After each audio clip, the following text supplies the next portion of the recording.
আসসালামু আলাইকুম সবাইকে। হৃদয়ের ঠিকানা গল্পের ৬৬ নাম্বার পার্ট। তো বেশি কথা না বলে চলুন গল্প শুরু করা যাক। আম সরি সাগর ভাই, আমি না বুঝে অনেক ভুল করে ফেলেছি, আপনাকে অনেক কষ্ট দিয়ে ফেলেছি, আমাকে ক্ষমা করে দিন প্লিজ, আমার ভুল হয়েছে। হঠাৎ উষার মুখে সরি শব্দ শুনে সাগরের কপালে ভাঁজ পড়ে, মন ভাবুক হয় কি এমন হলো যে মেয়েটা সকাল সকাল এসব বলছে। সাগর উষার মাথায় হাত বুলিয়ে দেয়, কণ্ঠ খাদে নামিয়ে হাসকিশোরে বলল, হুশ, কি হয়েছে জান, হঠাৎ এসব বলছিস কেন? সরি তুই কেন বলবি? আম সরি জান, তোকে অনেক কষ্ট দিয়েছি, আর কাঁদে নামো না, শান্ত হ প্লিজ। উষা সাগরের বুক থেকে মাথাও তুলে না, তাকায়ও না। এই প্রথমবার তার সাগর ভাই তাকে এমন আদরে নামে ডাকলো। একসাথে এত সুখ মেয়েটা সইবে কেমন করে? উষা নিশ্চুপ হয়ে আছে, কান্নার তুপ অনেকটা কমে গেলেও থেকে থেকে শরীর কেঁপে উঠছে তার। সাগরও বুঝতে পারছে তা। তারপর বলল, দেখি বউ, মাথা তুল, তাকা আমার দিকে। উষার সাগর ভাইয়ের কি যে হলো, আজকে যেন সব আদর উপচে উঠছে তার। সাগরের মুখে এমন ভাবে বউ ডাক শোনার সাথে সাথেই অশ্রুসিক্ত নয়নে মাথা তুলে উষা। সাগর যদি এখন নাও বলতো তার দিকে তাকানোর কথা, উষা তাও তাকাতো। কিভাবে বউ ডাকলো তাকে? মন প্রাণ যেন জুড়িয়ে গেল উষার। বক্ষে মৃদু কম্পন বেড়েই চলল। উষার দুই চোখের কোণে জল জমে আছে, নাক লাল হয়ে আছে। অনেকক্ষণ সাগরের বুকে মুখ চেপে রাখার দরুন পুরো মুখশ্রীটা লাল হয়ে আছে। ঘুম থেকে উঠে মরা কান্না করার জন্য চোখ দুটা একেবারে শুকিয়ে কাঠ হয়ে আছে। মাথার চুলগুলো এলোমেলো, চোখে মুখে অবাকতার ছাপ, সাথে তৃপ্তির আভাস।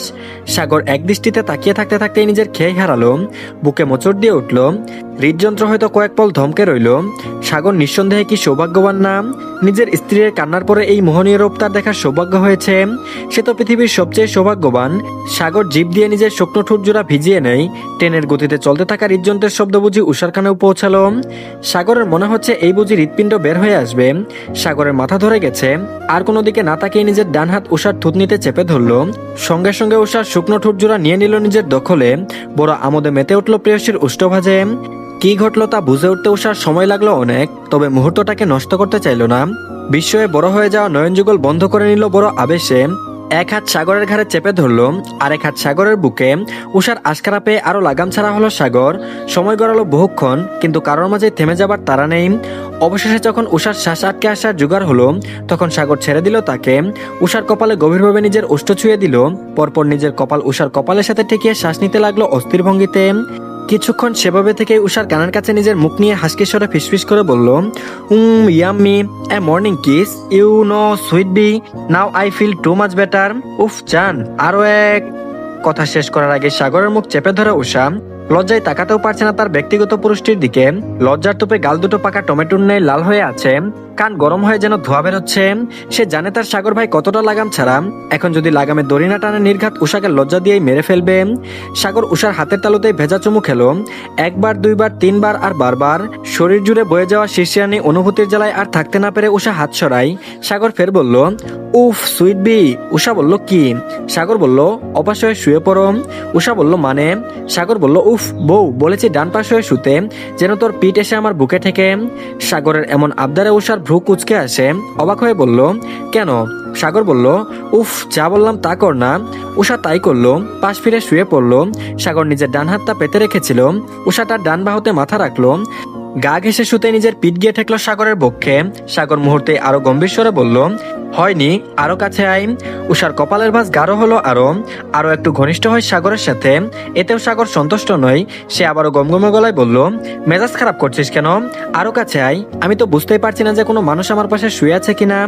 উষা বড্ড বিরক্ত হলো। জেদ দেখিয়ে আরো চেপে গেল। সাগর ব্যথা পেল একটু, তবে বলল না কিছুই। নিজের বাম্পা দিয়ে আবারও শক্ত করে জড়িয়ে ধরলো উষাকে। ডান হাতে উষার গলা জড়িয়ে ধরলো একদম শক্তভাবে। তারপর উষার ঘাড়ে নিজের খসখসে দাড়ি সমেত গলাটা ঘষলো। সাগরের এমন কাণ্ডে উষার সারা শরীর ভয়ঙ্কর ভাবে কেঁপে উঠল। কেঁপে ওঠার মাত্রা এতটাই বেশি ছিল যে সাগর নিজেও কেঁপে উঠছে। সাগরের এমন গম্ভীর স্পর্শে উষা হকচকিয়ে উঠল। হাঁফফাঁস লাগছে তার। সাগর কানের কাছে মুখ নিয়ে ডিপ ভয়েসে বলল, সুইট বি, তুই আমার, শুধুই আমার। এই যে সারাটা রাত আমি তোর বক্ষে মাথা রেখে ঘুমিয়েছি, দেখ কতটা শান্তি অনুভব হচ্ছে আমার। জীবনের কিছু কঠিন সমীকরণের জন্য আমরা দূরে থেকেছি। তোকে বুকে লুকিয়ে রাখার ইচ্ছে থাকলেও নিজেকে গুটিয়ে নিয়েছি।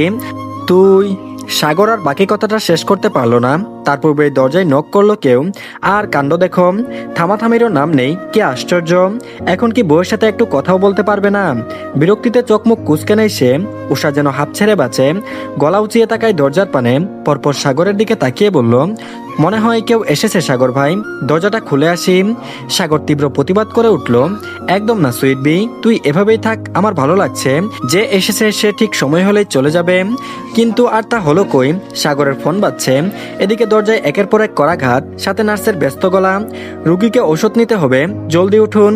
মেজাজ বিগড়ে যাচ্ছে ওর। এই নার্সটাও আসার আর সময় পেল না। উষা ফোনটা রিসিভ করলো। রাফিদ কল করেছে দরজা খোলার জন্য।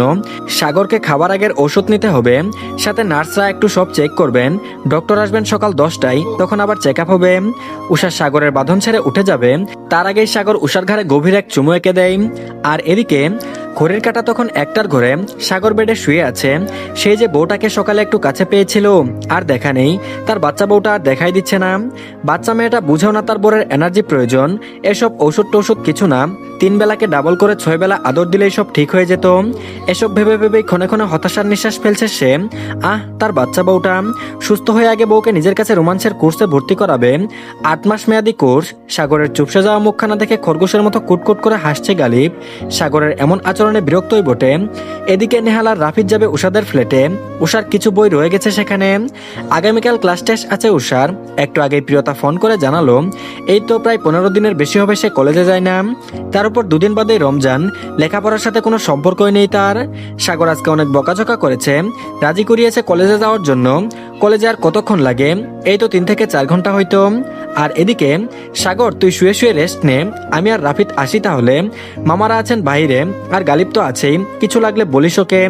সাগর বলল, আপাতত কিছু লাগবে না, ড্রেসটা চেঞ্জ করতাম, গা গুলিয়ে উঠছে এই পোশাকে, তুই চেঞ্জ করে দিয়ে গেলেই পারতিম। গালিব আছে না, ও করে দিবে, চাপ নিস না।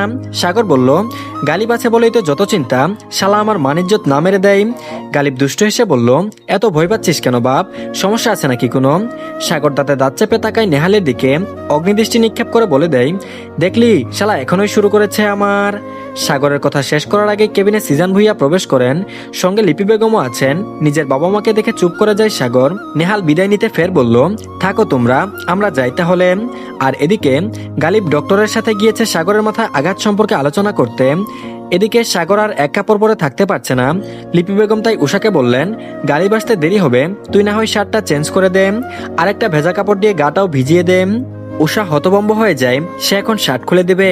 আল্লাহ, এই বেটা যে নির্লজ্জ, কখন কি বলে উষাকে খোঁচা মারে কে জানে। আর তার থেকে বড় কথা, এমন কাজ করবে বা কি করে, ওর লজ্জা লাগবে না? উষাকে কোনো কিছু বলার সুযোগ না দিয়ে ছোট বড় সবাই কেবিন ছেড়ে বেরিয়ে যায়। উষা ঠাই দাঁড়িয়ে থাকে, বুকের ভেতর তোলপাড় শুরু হয়েছে। ওই শক্তপুক্ত পেটানো শরীরটা তাকে বড্ড টানে, কেমন মোহগ্রস্তের নেই তাকিয়ে থাকতে ইচ্ছে করে। আর তার থেকে বড় কথা, যে মানুষটার খোলা বুক তার ভীষণ পছন্দের, সেই বুকে এখন কত শত কাটাছেঁড়ার দাগ। সে সেসব কি করে দেখবে? মানুষটার এটুকু কষ্টই তো তার সহ্য হয় না, নিজের চোখে এসব দেখবে কি করে? সাগর নিজেও চুপ করে থাকে। আজ সে এই মেয়েকে বলবে না কিছুই। নিজের লাজ লজ্জা ভুলে কি স্বামীর সেবাও করতে পারবে না এখন?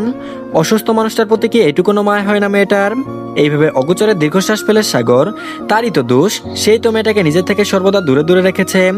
সাগরকে আগ্রহী দৃষ্টিতে তাকিয়ে থাকতে দেখে উষা আহত হয়, বুকটা যেন কেউ খামচে ধরে আছে। নিজেকে সে ভালো করে চিনে, রক্ত কাটাছাড়া একদমই দেখতে পারে না, কিন্তু এখন প্রিয় মানুষের ওই কাটাছাড়া কিভাবে দেখবে?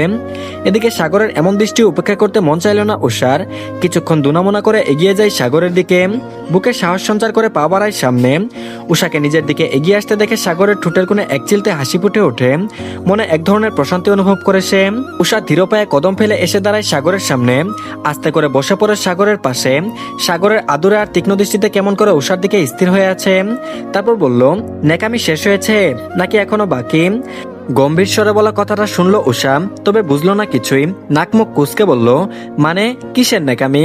সাগর বলল, এই যে যা করছিস, আমার বউ হোস তুই, এ ধরনের কাজ তোর জন্য খুবই স্বাভাবিক বিষয়, বাট এটাকে এত সিরিয়াস বানানোর মানে বুঝতে পারছি না।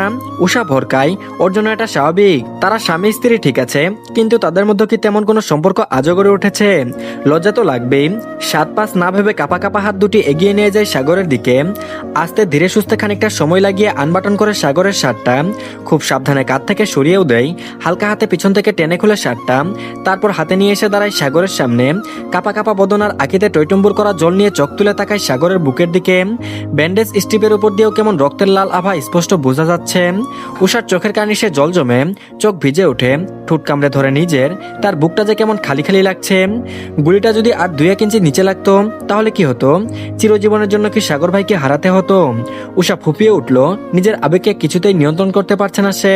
সাগর আবার এমন কান্না দেখে তিতি বিরক্ত, বিরক্তিতে নাক মুখ কুচকে আসছে তার। এমন ফেস ফেস করে না কেঁদে স্বামীর আশেপাশে থাকলেই তো হয়, সময় অসময়ে 2-1টা ভালোবাসার স্পর্শ দিলেও তো পারে, তা না করে চোখের জল ফেলছে। তো ধন্যবাদ সবাইকে, এই পার্টটি এই পর্যন্তই, পরবর্তী পার্টও দিয়ে দেওয়া হয়েছে, সবাই দেখে নেবেন। আর সবাই অবশ্যই চ্যানেলটিকে সাবস্ক্রাইব করে দিয়েন, আর ভিডিওতে অবশ্যই লাইক দিয়েন। তো ভালো থাকবেন সবাই, আল্লাহ হাফেজ।